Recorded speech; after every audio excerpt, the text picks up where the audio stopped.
Le SMS est arrivé à 21h17. 4 mots. Je vais encore bien. N'importe qui d'autre y aurait jeté un coup d'œil distrait avant de passer à autre chose, mais j'ai failli lâcher ma tasse de café. Parce que 30 ans plus tôt, assise dans une petite brasserie miteuse à la sortie de l'école militaire de Saint-Mexan, j'avais enseigné à ma petite sœur exactement ce que ces mots signifiaient. Si elle était en sécurité, elle devait écrire « Je vais bien ». Si elle était surveillée, contrôlée ou forcée de prétendre que tout allait pour le mieux, elle devait écrire « Je vais encore bien ». Un seul mot de plus. C'était toute la différence. Ce mot signifiait qu'il y avait un problème. Ce mot signifiait qu'elle avait besoin d'aide.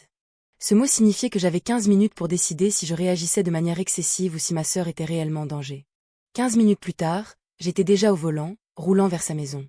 Et pour la première fois en 20 ans, j'utilisais des compétences que je pensais avoir laissées derrière moi en prenant ma retraite de l'armée de terre. Mon beau-frère m'avait toujours perçu comme sa belle-sœur tranquille et effacée. Il était sur le point d'apprendre à quel point il se trompait. J'ai pris ma retraite de l'armée à 56 ans. 20 ans sous l'uniforme m'avaient appris beaucoup de choses, mais la leçon la plus importante était sans doute de savoir quand ne pas parler de soi. Un nombre surprenant de gens passent leur vie à essayer d'impressionner des inconnus, je n'en ai jamais vu l'intérêt. Après ma retraite, je me suis installée dans une petite maison de campagne à la périphérie d'Orléans. Ce n'était pas luxueux. La terrasse avait besoin d'un coup de peinture. Les parterres de fleurs luttaient constamment contre les mauvaises herbes. La boîte aux lettres penchait légèrement vers la gauche, peu importe le nombre de fois où je la redressais. J'en aimais chaque recoin. La plupart des matins, je me réveillais avant l'aube, je préparais du café et je m'asseyais sur le perron pour écouter les oiseaux s'éveiller. Personne ici ne savait grand-chose de mon passé. Pour eux, j'étais simplement Isabelle Roche, une femme discrète qui aimait le jardinage, une veuve qui faisait du bénévolat à la SPA locale, une femme qui cuisinait des clafoutis pour les kermesses de la paroisse. Je préférais qu'il en soit ainsi. L'armée avait déjà pris assez d'années de ma vie. Je n'avais pas besoin de les trimballer dans chaque conversation. Ma petite sœur, Chloé, vivait à environ 40 minutes de là. Elle avait 4 ans de moins que moi et avait toujours été la plus douce de nous deux. Quand nous étions enfants, je grimpais aux arbres pendant que Chloé cueillait des fleurs. Je me battais, et Chloé s'excusait pour moi. Je m'étais engagée dans l'armée, tandis que Chloé était devenue documentaliste dans un collège. Pourtant, d'une manière ou d'une autre, nous étions toujours restés proches, surtout après le décès de nos parents. Pendant des années, chaque dimanche était devenu notre tradition. Un déjeuner ensemble, un café après. Et quelques heures à discuter de rien d'important. Ces après-midi comptaient pour moi plus que je ne l'ai jamais admis. Chloé avait épousé Marc au bout de 8 ans de vie commune. Au début, je l'aimais bien. La plupart des gens l'aimaient. Marc était charmant quand il le voulait. Il serrait les mains fermement, se souvenait des anniversaires, racontait des histoires drôles lors des barbecues et aidait les voisins à déplacer des meubles. C'était le genre d'homme que les gens décrivaient comme un « brave type ». Mais le charme peut cacher bien des choses. La première fois que j'ai remarqué quelque chose d'étrange, c'était environ 3 ans après leur mariage. Chloé a cessé de prendre des décisions.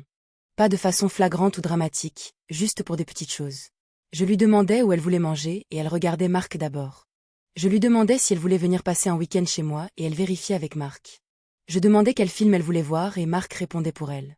Au début, je me suis persuadée que j'imaginais tout cela. Puis le schéma s'est répété année après année.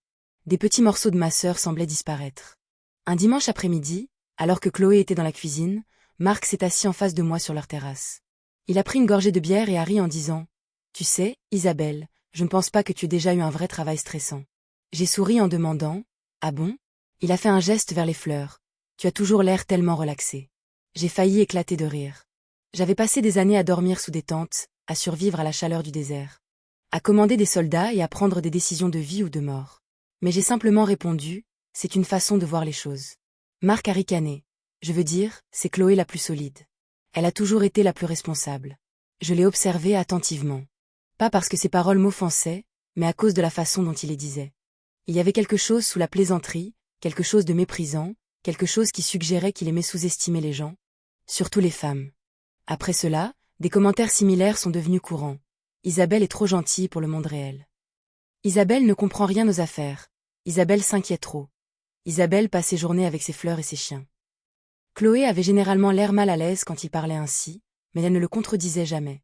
Cela me dérangeait plus que les remarques de Marc. La sœur avec qui j'avais grandi n'avait pas peur de dire ce qu'elle pensait. La femme assise à côté de lui semblait avoir peur de quelque chose, je n'arrivais juste pas à comprendre quoi. Au cours des 2 années suivantes, les changements sont devenus difficiles à ignorer. Chloé a cessé de répondre aux appels immédiatement. Elle allait rarement quelque part seule. Son cercle social s'est rétréci. Les amis ont cessé de passer. Les réunions de famille sont devenues moins fréquentes. Quand je lui demandais si tout allait bien, elle souriait toujours. Toujours. Exactement le même sourire. Le sourire que les gens portent quand ils ne veulent pas discuter de la vérité. Un après-midi, en l'aidant à ranger le garage, j'ai remarqué des ecchymoses près de son poignet. Mon estomac s'est noué. J'ai demandé ce qui s'était passé. Elle a immédiatement baissé sa manche en disant « Rien, Isabelle, je me suis cognée contre une étagère ». La réponse est venue trop vite, trop répétée. Je n'ai pas insisté. Pas à ce moment-là. La pression pousse souvent les gens effrayés à se replier sur eux-mêmes. Des années de commandement m'avaient appris cela. Au lieu de cela, je suis restée patiente, j'ai observé et j'ai attendu. Des mois ont passé. Puis, un soir, près de 30 ans après sa création, notre vieux code d'urgence est revenu. À l'époque où j'étais une jeune officière, Chloé s'inquiétait constamment pour moi. Elle s'inquiétait pendant mes déploiements, pendant les exercices d'entraînement, dès qu'elle ne pouvait pas me joindre. J'avais donc créé un système de communication simple. Si l'une de nous avait besoin d'aide mais ne pouvait pas le demander directement, nous utiliserions des phrases spécifiques. C'était censé être une blague, un jeu entre sœurs, quelque chose dont nous n'aurions probablement jamais besoin. Du moins, c'est ce que nous pensions. Pendant des décennies, aucune de nous ne l'avait utilisé jusqu'à cette nuit-là. À 21h17, mon téléphone a vibré. Un SMS de Chloé. Je vais encore bien. Rien d'autre, pas d'émoji, pas d'explication, juste 4 mots. J'ai fixé l'écran. Tous mes instincts se sont réveillés. Les gens imaginent souvent l'entraînement militaire comme une affaire d'armes ou de combat. Ils ont tort. La compétence la plus précieuse que j'ai apprise est de reconnaître les schémas. Et quand les schémas changent soudainement, il faut faire attention. Chloé n'avait pas envoyé ce message par accident. Elle avait choisi chaque mot avec soin, délibérément. Pendant un long moment, je suis restée assise en silence. Le café dans ma main a refroidi. Dehors, l'air du soir était devenu immobile. Puis j'ai ouvert mes contacts, non pas pour appeler Chloé, pas encore, car si elle était surveillée, un appel pourrait aggraver les choses. Au lieu de cela, j'ai commencé à recueillir des informations comme j'avais été formée pour le faire pendant 20 ans. Lentement, méthodiquement, sans panique, sans supposition. En quelques minutes, je savais déjà une chose avec certitude, quelque chose n'allait pas du tout. Et pour la première fois depuis des années, j'avais le sentiment indéniable que ma sœur me demandait de venir la chercher. La première règle de la gestion de crise est simple, ne laissez pas la peur prendre des décisions pour vous. La deuxième règle est encore plus importante, rassemblez les faits avant d'agir. J'ai répété ces 2 règles en silence en posant mon café et en me rendant dans mon bureau.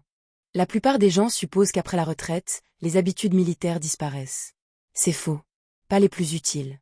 La discipline reste avec vous. La capacité de rester calme reste avec vous. L'instinct d'évaluer les situations objectivement reste avec vous. En moins de 60 secondes, j'avais un bloc-notes sur mon bureau, un stylo, mon ordinateur ouvert et une chronologie qui se formait déjà dans ma tête. 21h17 messages reçus. Je vais encore bien. La phrase elle-même ne suffisait pas à me dire exactement ce qui se passait, mais elle me disait une chose cruciale. Chloé pensait qu'elle ne pouvait pas parler librement. Cela réduisait considérablement les possibilités. J'ai noté chaque interaction que nous avions eue au cours du mois précédent. Chaque appel, chaque visite, chaque détail inhabituel. Le processus me semblait familier, non pas parce que je menais une enquête dramatique, mais parce que je cherchais des schémas récurrents. Ces schémas révèlent des vérités que les émotions masquent souvent. La première chose qui m'a frappée, c'est le peu de temps que j'avais passé à parler à Chloé récemment.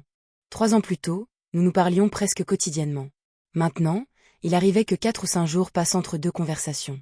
Sur le moment, j'avais mis cela sur le compte de la vie, des emplois du temps, de l'âge ou des responsabilités. Maintenant, je n'en étais plus si sûre. J'ai parcouru l'historique de nos messages. Une réalisation inconfortable s'est installée dans mon estomac. Presque chaque conversation se terminait brusquement. Presque chaque appel durait moins de 10 minutes et presque chaque visite de week-end avait été annulée par Marc. Pas par Chloé. Par Marc. J'ai souligné son nom plusieurs fois. Puis j'ai repris mon téléphone. Mon premier appel n'a pas été pour la gendarmerie. Ni pour Chloé. Ni même pour Marc. C'était pour une femme nommée Diane. Diane habitait 2 maisons plus loin que Chloé. C'était une infirmière retraitée, amicale et observatrice, le genre de voisine qui remarque tout. Elle a répondu à la 3e sonnerie. Isabelle, tout va bien? Je ne suis pas sûre. Il y a eu une brève pause. Qu'est-ce qui se passe? J'ai choisi mes mots avec soin. Quand as-tu vu Chloé pour la dernière fois? Une autre pause, plus longue cette fois. C'est une question étrange. C'était quand déjà? Diane a Soupire. Il y a quelques jours. Comment elle semblait? Silence. Puis un autre soupir. Et soudain, j'ai su. Parce que les gens n'hésitent ainsi que lorsqu'ils décident s'ils doivent dire la vérité ou non. Pas bien, a fini par dire Diane. Ma main s'est crispée sur le téléphone. Qu'est-ce que tu veux dire? Je ne sais pas exactement. Dis-moi quand même. Diane a baissé la voix, je les ai entendus se disputer. J'ai regardé par la fenêtre. La nuit semblait soudainement plus froide. Combien de fois? De plus en plus ces derniers temps. De la violence physique? Je ne sais pas, cette réponse semblait honnête. Elle n'exagérait pas, elle ne devinait pas, elle ne savait tout simplement pas. Quel genre de dispute? Marc qui crie, ma mâchoire s'est contractée. Chloé qui pleure, surtout. J'ai fermé les yeux un instant. Des années auparavant, lors des briefings de déploiement, nous discutions souvent des indicateurs. Un indicateur seul ne signifie pas grand-chose, mais plusieurs indicateurs ensemble créent un schéma, et j'en voyais un se dessiner. Autre chose? Ai-je demandé. En fait, Diane a encore hésité. Quoi? Je n'ai pas vu Chloé conduire dernièrement. Cela a attiré mon attention. Chloé Adorate Conduire. Elle avait toujours fait des escapades le week-end, des virées en librairie, des pauses café. La conduite représentait la liberté pour elle. Depuis combien de temps? Peut-être 2 mois. 2 mois. Je l'ai noté immédiatement. Autre chose? Une autre pause. Marc a renvoyé leur femme de ménage il y a environ 3 semaines. C'était étrange. Chloé avait de l'arthrose dans les 2 genoux. L'aide ménagère l'aidait car certaines tâches étaient devenues difficiles. Pourquoi Marc supprimerait-il soudainement ce soutien, à moins que l'isolement ne soit l'objectif? Ma carrière militaire m'avait appris une chose inconfortable sur le contrôle. Les gens qui cherchent à contrôler commencent rarement par des actes dramatiques. Ils commencent petits. Ils suppriment les systèmes de soutien. Ils limitent l'indépendance. Ils restreignent la communication, rétrécissant progressivement le monde de l'autre. Au moment où les étrangers le remarquent, les dégâts sont souvent considérables. Quand j'ai raccroché, je suis restée assise tranquillement pendant plusieurs instants, non pas parce que j'étais choquée, mais parce que je ne l'étais pas. Au fond de moi, je m'inquiétais depuis des années. Maintenant, les preuves rattrapaient simplement mon instinct. J'ai vérifié l'heure. 21h31, 14 minutes s'étaient écoulées depuis l'arrivée du SMS. J'ai ouvert les réseaux sociaux. Chloé n'avait rien publié depuis des semaines. Ce n'était pas normal. Elle aimait les livres, les bibliothèques, les photos de son jardin. Il y avait toujours quelque chose. Là, il n'y avait rien. Ensuite, j'ai vérifié un groupe Facebook de quartier. Plusieurs publications récentes mentionnaient Marc. Pas directement, mais indirectement. Un boicín se plaignait de disputes bruyantes. Un autre mentionnait que la gendarmerie avait été appelée quelque part dans la rue plusieurs semaines auparavant. Aucun nom n'était listé. Pourtant, c'était encore des pièces du puzzle, d'autres schémas, d'autres raisons de s'inquiéter. Puis une autre chose m'est venue à l'esprit. J'ai ouvert un dossier contenant des documents familiaux, des anniversaires, des adresses, des contacts d'urgence. Des années plus tôt, Chloé m'avait donné accès à plusieurs choses en cas d'urgence. La plupart des gens ne pensent jamais à la planification d'urgence jusqu'à ce qu'ils en aient besoin. Les familles de militaires pensent différemment. La préparation devient une seconde nature. Un fichier contenait les coordonnées du médecin de Chloé, un autre listait ses médicaments. Tout semblait normal. Puis j'ai remarqué qu'il manquait quelque chose. Une mise à jour récente n'était pas là. Chloé mettait habituellement tout à jour méticuleusement. Cette absence me dérangeait. Les petits détails comptent, surtout quand quelqu'un qui est habituellement organisé cesse soudainement de l'être. À 21h34, j'ai pris une décision. J'irai chez elle. Pas demain. Pas au matin. Maintenant. Avant de partir, j'ai envoyé un SMS soigneusement formulé. Pas à Chloé, mais à Marc. Juste assez pour établir une base de contact, juste assez pour voir comment il répondrait. Je pense passer vous voir demain.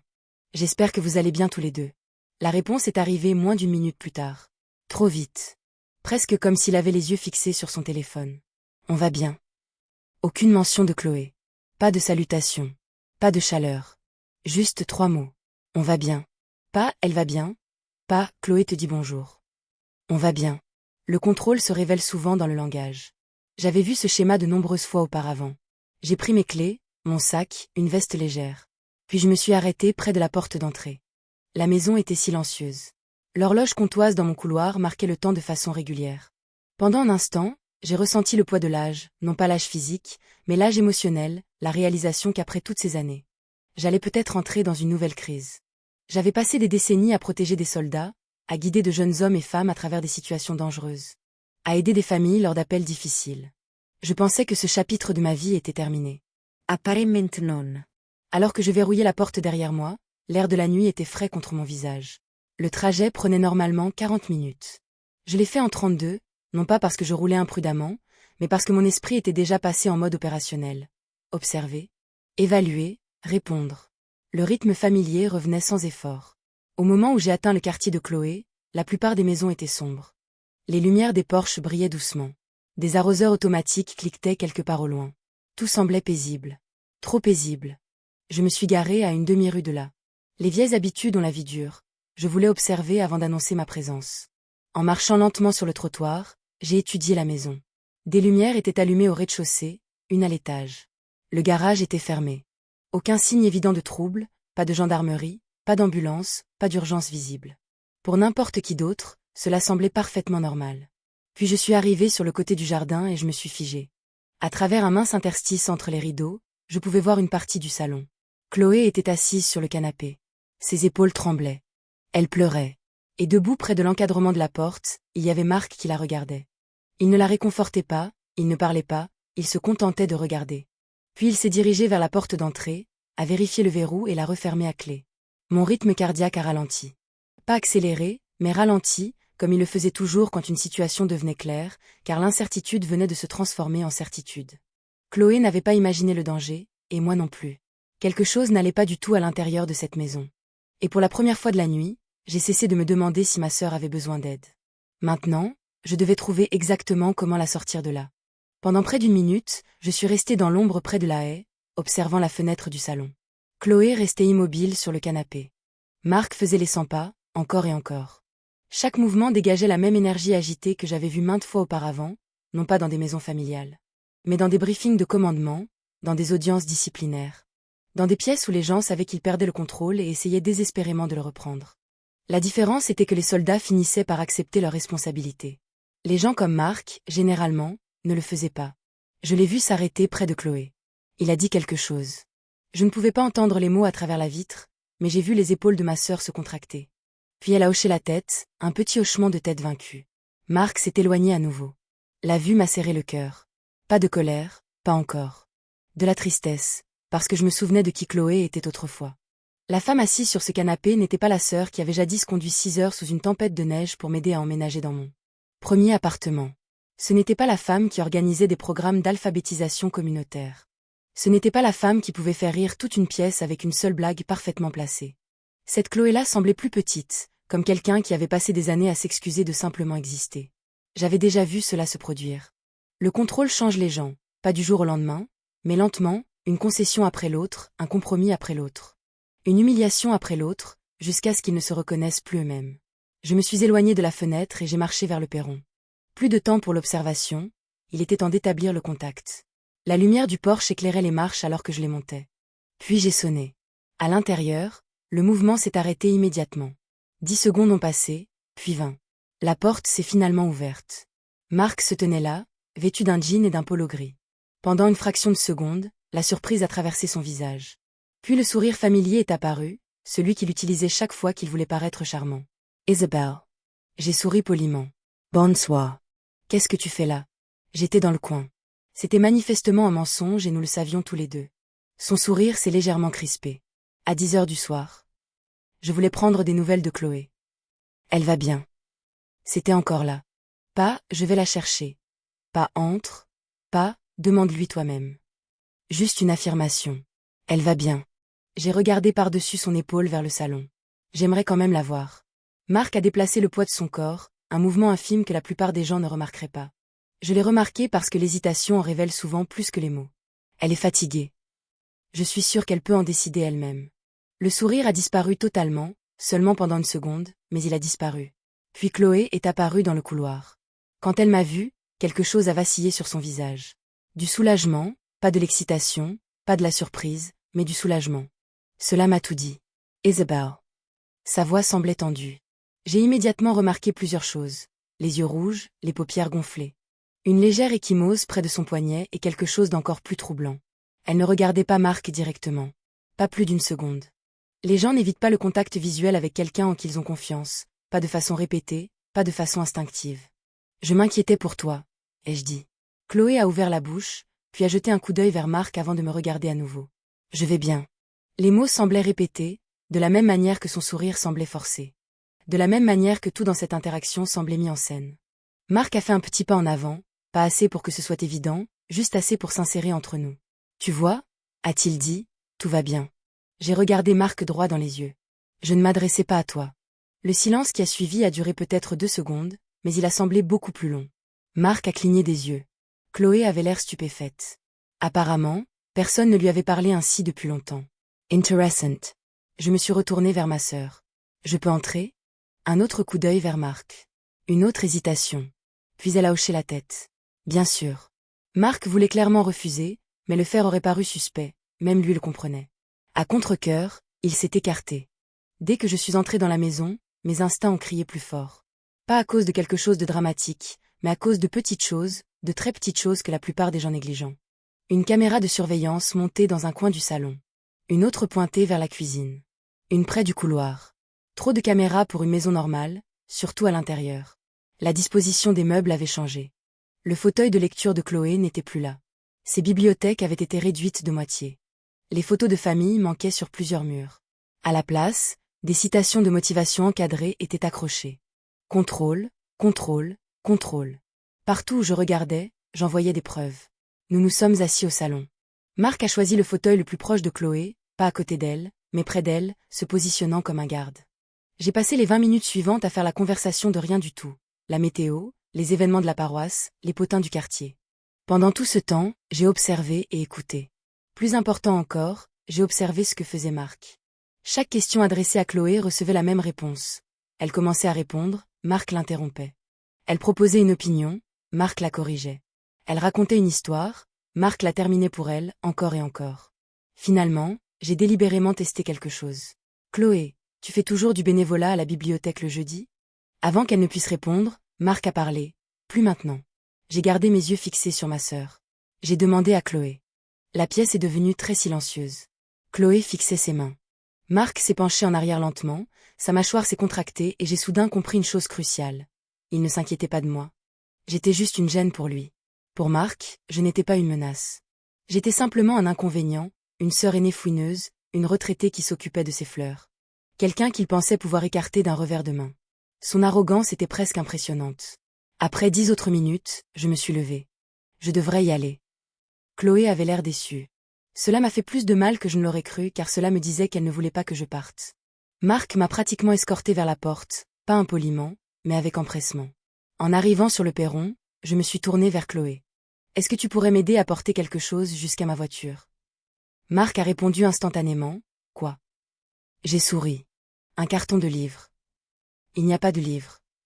J'ai haussé les épaules. Alors aide-moi à porter des livres imaginaires. Pour la première fois de la soirée, Chloé a failli sourire. Et parce que refuser aurait semblé ridicule, Marc a accepté à contre-cœur. Dès que nous avons été seuls dehors, j'ai parlé à voix basse. C'est grave à quel point. Le visage de Chloé s'est effondré. Pas de façon spectaculaire, juste assez pour que je voie la vérité.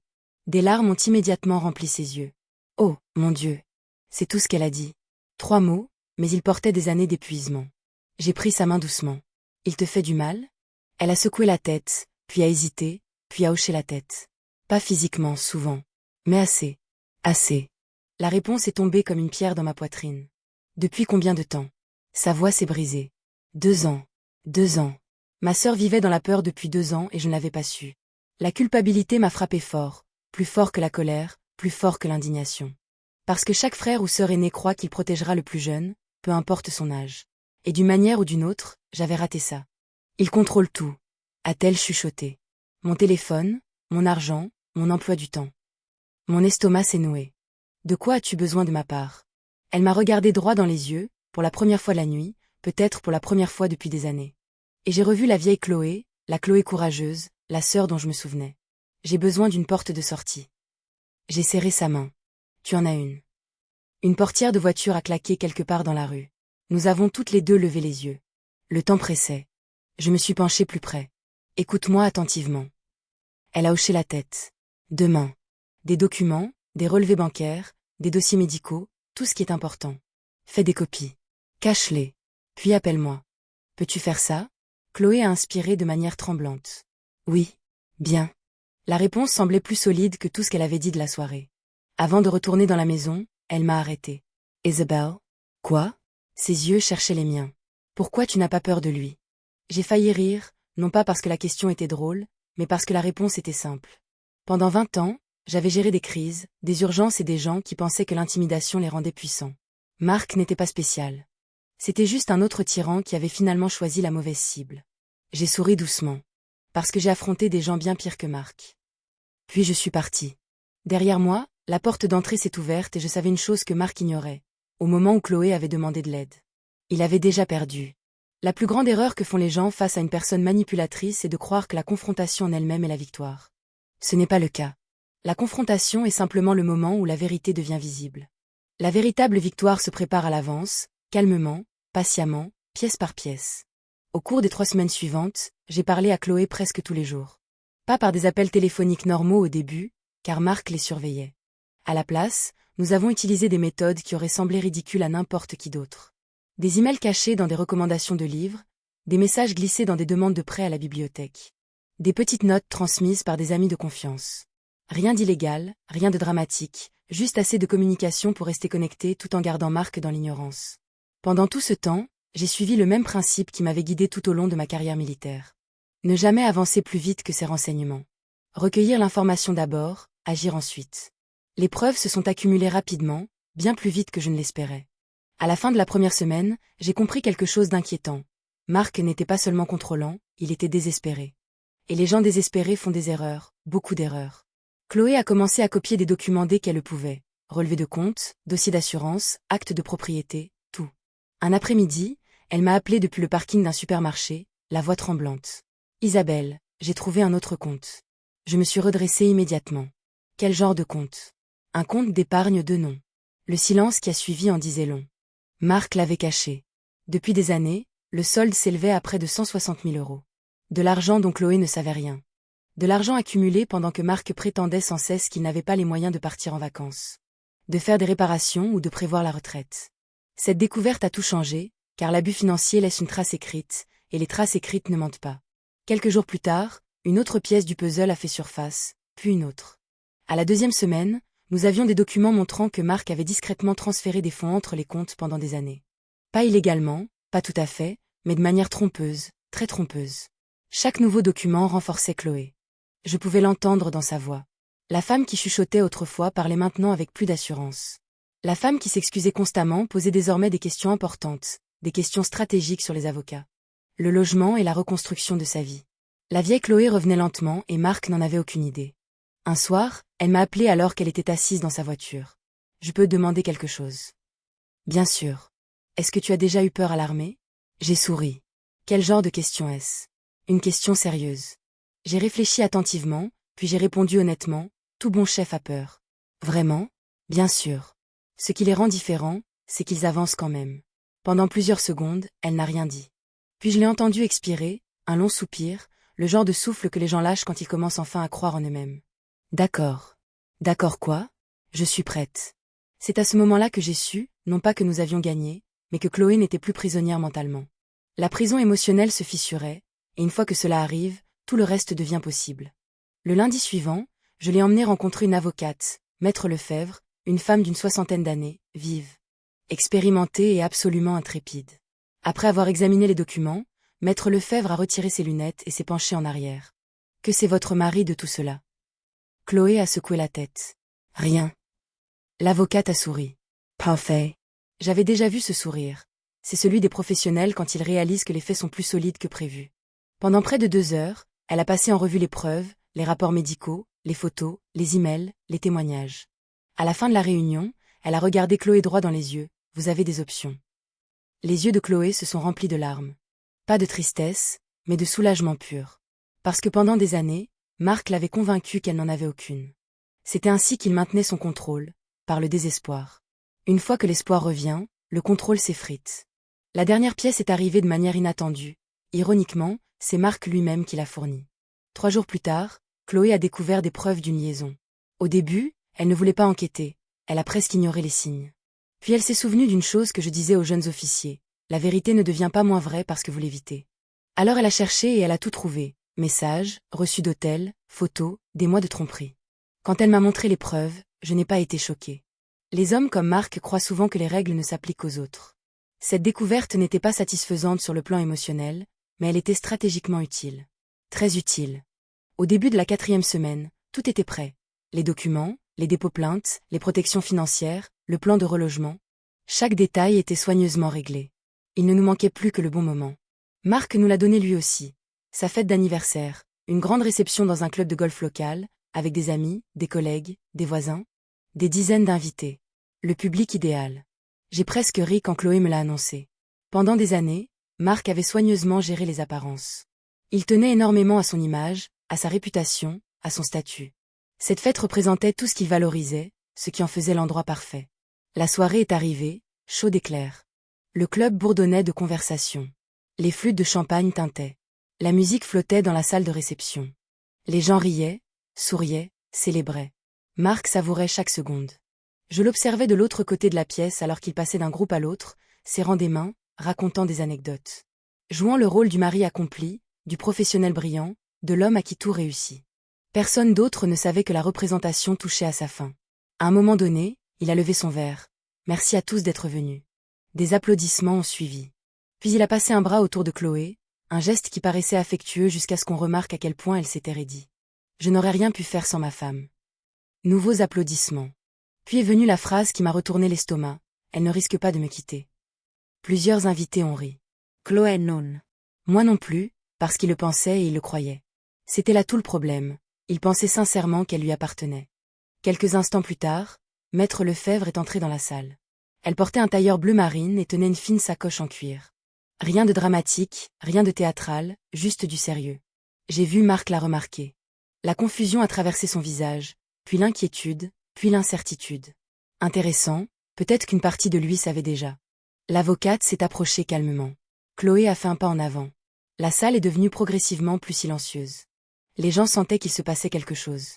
Les conversations ont ralenti, les têtes se sont tournées. Marc les a regardées tour à tour. Qu'est-ce que c'est que ça? Maître Lefebvre a ouvert sa sacoche. Chloé a pris plusieurs documents, puis elle les a remis directement à son mari. Le silence est devenu absolu. Marc fixait les papiers. Son visage a perdu ses couleurs, progressivement, comme quelqu'un qui regarde une tempête approcher. Non, un seul mot, à peine audible. Puis, non, encore, plus fort. Chloé restait parfaitement immobile. Pour la première fois depuis mon arrivée, elle semblait complètement calme, complètement libre. Les yeux de Marc parcouraient rapidement les pages. Demande de divorce, divulgation financière, avis juridique, tout y était. La réalité l'a enfin rattrapé. Le contrôle s'était envolé. Les secrets étaient exposés. L'avenir qu'il pensait posséder avait disparu. Son regard s'est braqué sur moi, à travers la salle, à travers des dizaines d'invités stupéfaits, à travers des années d'arrogance. « Qui diable es-tu » a-t-il exigé. Plusieurs personnes ont paru choquées. Pas moi. J'attendais cette question. Non pas parce que j'avais besoin de reconnaissance, mais parce qu'elle révélait une chose importante, après 8 ans dans la famille. Marc ne me connaissait toujours pas. Pas vraiment. Il ne s'en était jamais donné la peine. Il voyait ce qu'il voulait voir. Une femme tranquille, une jardinière retraitée, une sœur aînée inoffensive. Rien de plus. J'ai soutenu son regard calmement, puis j'ai souri. La personne dont tu aurais dû te méfier dès le début. La pièce est restée silencieuse, et pour la première fois de la soirée, Marc a eu l'air d'avoir peur. La peur change les gens. Parfois, elle les fait fuir. Parfois, elle les pousse à se battre. Et parfois, quand une personne a passé des années à croire qu'elle contrôle tout, la peur la fait s'effondrer devant tout le monde. Cette nuit-là au club de golf, j'ai vu Marc commencer à se désagréger. Au début, il a essayé la colère. C'était prévisible. Les gens comme Marc commencent presque toujours par la colère parce que cela leur donne un sentiment de puissance. Il a jeté les documents sur une table voisine. C'est ridicule. Personne n'a répondu. Il a regardé Chloé, puis Maître Lefebvre, puis moi. Sa voix a monté d'un ton, elle ment. Toujours pas de réponse. Le silence autour de lui est devenu plus pesant. Car la vérité a un effet étrange sur une pièce. Une fois que suffisamment de gens la reconnaissent. Les mensonges sonnent soudainement beaucoup plus faux qu'avant. Les invités n'entendaient plus un mari confiant, ils entendaient un homme aux abois, et il faisait la différence. Marc a fait un pas vers Chloé. Pendant une fraction de seconde, j'ai vu l'ancien schéma revenir. L'intimidation, la pression, l'attente qu'elle recule, qu'elle s'excuse. Qu'elle se rende. Au lieu de cela, Chloé est restée là, calme, stable, le regardant droit dans les yeux. L'expression sur le visage de Marc était presque pénible à voir. Non pas parce que j'avais pitié de lui, mais parce qu'il ne comprenait sincèrement pas ce qui se passait. Pendant des années, il avait entraîné Chloé à douter d'elle-même, à demander la permission. Et là, soudainement, elle ne faisait plus rien de tout cela. Cela le terrifiait. Maître Lefebvre a calmement récupéré les documents sur la table. « Monsieur, vous avez officiellement été signifié. » Marc l'a ignoré. Toute son attention restait fixée sur Chloé. « Tu ne peux pas faire ça, a-t-il dit. Elle a répondu doucement, « Je l'ai déjà fait. » Ce n'était pas fort, ce n'était pas théâtral, mais c'était peut-être la phrase la plus forte que j'ai jamais entendue de la part de ma sœur. La salle est restée muette. Puis Marc s'est tourné vers moi, les yeux plissés. C'est toi qui as fait ça. J'ai haussé les épaules. Non. Quoi? C'est Chloé qui l'a fait. Hilaria merriment. Chloé ne serait jamais capable de monter un coup pareil. Au moment où ces mots sont sortis de sa bouche, j'ai vu plusieurs invités échanger des regards. Car tout le problème était là. Ce n'était pas l'argent, ni la liaison, ni même le contrôle en soi. C'était le fait que Marc croyait sincèrement que Chloé était incapable. Cette croyance avait empoisonné leur mariage dès le début. Chloé l'a entendu elle aussi. J'ai pu le voir sur son visage. Et pour la première fois, elle a semblé presque triste pour lui. Pas effrayée, pas en colère, juste triste, comme quelqu'un qui voit enfin clairement une personne brisée. La fête s'est terminée peu après. Les gens sont partis discrètement. Certains ont offert leur soutien, d'autres ont évité le contact visuel. La nature humaine ne change jamais. Quant à Marc, il est parti furieux avant la fin de la soirée. Ce serait la dernière fois que je le verrais dans un contexte social. La procédure judiciaire a duré plusieurs mois, plus longtemps que Chloé ne l'aurait voulu, mais moins longtemps que ce que maître Lefebvre craignait. La raison était simple, les faits. Les faits sont têtus. Les relevés bancaires existaient. Les comptes cachés existaient. La liaison existait. Les preuves étaient là. Aucune explosion de colère ne pouvait les faire disparaître. Tout au long de la procédure, Marc a continué à prétendre qu'il était la victime. Ce n'était pas surprenant non plus. Certaines personnes construisent leur identité sur le fait de ne jamais avoir tort. Admettre une faute leur semble impossible, alors ils réécrivent la réalité. Mais le tribunal n'était pas intéressé par une réalité réécrite, il s'intéressait aux preuves. Et les preuves racontaient une toute autre histoire. Au moment où tout a été conclu, Marc a perdu bien plus qu'il ne l'imaginait. Une part substantielle de ses biens, sa réputation. Plusieurs opportunités professionnelles et ses relations avec des gens qui le voyaient enfin tel qu'il était. Plus important encore, il a perdu le contrôle, la seule chose qu'il chérissait par-dessus tout. Chloé, quant à elle, a gagné quelque chose de bien plus précieux, la liberté. La première fois que j'ai visité son nouvel appartement, elle a pleuré avant même que nous ayons déballé le premier carton. Pas parce qu'elle était dépassée, mais parce qu'elle pouvait enfin fermer une porte à clé en sachant que personne ne viendrait exiger des explications. Elle pouvait faire ses courses sans demander de permission. Elle pouvait appeler ses amis sans être surveillée. Elle pouvait s'asseoir tranquillement et lire un livre pendant 3 heures si elle en avait envie. Des choses simples, des choses que la plupart des gens tiennent pour acquises, mais qu'elle avait lentement perdues au fil des ans. Un après-midi, plusieurs mois après la finalisation du divorce, nous étions assis ensemble sur son balcon à boire un café. L'air printanier était doux. Pour la première fois depuis très longtemps, Chloé avait l'air apaisée. Vraiment apaisée. Pas ce sourire de façade qu'elle avait porté pendant des années. Une paix réelle, le genre de paix qui détend les épaules et change la façon de respirer. Elle a remué son café lentement, puis m'a regardé. Je peux demander quelque chose? Toujours. Elle a souri. Quand est-ce que tu as su? Je savais déjà ce qu'elle voulait dire. Quand avais-je su que quelque chose n'allait pas? Elle a hoché la tête. J'ai réfléchi un instant. La vérité? S'il te plaît. Je m'en doutais il y a des années. Son expression s'est assombrie. J'aurais dû dire quelque chose. Non, j'ai secoué la tête. Chloé, les gens quittent ces situations quand ils sont prêts. Elle a baissé les yeux. J'ai gâché tellement de temps. J'ai tendu la main et j'ai serré la sienne. Non. Qu'est-ce que tu veux dire? Tu as survécu. Des larmes sont apparues instantanément. Parce que les survivants se blâment souvent pour les années passées à endurer. Ils oublient à quel point la survie est en fait difficile. Ils oublient combien de courage il faut simplement pour continuer. Je n'ai pas été très courageuse, a-t-elle chuchoté. J'ai souri. C'est là que tu te trompes. Elle avait l'air confuse. Alors, je lui ai dit ce que j'avais appris pendant 20 ans sous l'uniforme. Les gens pensent que le courage signifie courir vers le danger. Parfois, c'est vrai, mais le plus souvent, le courage signifie dire la vérité après des années de silence. Le courage signifie demander de l'aide. Le courage signifie croire que l'on mérite mieux. Ces choses-là sont souvent bien plus difficiles. Chloé a essuyé ses yeux puis a ri doucement. Tu sais toujours quoi dire. Non, ai-je souri, j'ai juste eu plus d'entraînement. 1 an plus tard, la vie était bien différente. Chloé a accepté un poste de direction dans une association à but non lucratif pour l'alphabétisation.